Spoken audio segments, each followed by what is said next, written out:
سابق وزیر داخلہ شیخ رشید نے کہا ہے کہ آصف علی زرداری نے سازش تیار کر کے نون لیگ کو پھنسا دیا۔ زرداری لاہور میں نون لیگ کی سیاست کا قبرستان بنائے گا۔ راولپنڈی کی لال حویلی میں کارکنوں سے خطاب میں انہوں نے بلاول بھٹو کو غیر ملکی دوروں اور شہباز شریف کو بوٹ پالش کا طعنہ دیا۔ یہ بھی کہا کہ چوروں کو نکال کر پاکستان بچائیں گے۔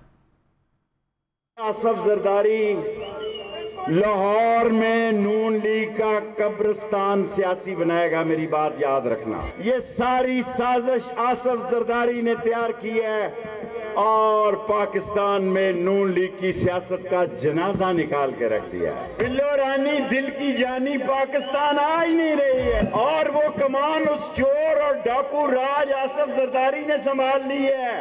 تاریخ نکال کر دیکھے کہ پاکستان کی سیاست میں 3 مہینے میں جتنے دورے بلو رانی نے کیے ہیں کسی نے نہیں کیے۔ جب غریب کے گھر بجلی کا بل جائے گا، گیس کا بل جائے گا، تو شو پالش شہباز شریف تمہیں لگ پتا جائے گا۔ پاکستان کو بچانا ہے، ہر قیمت پر ان چوروں سے چھڑانا ہے۔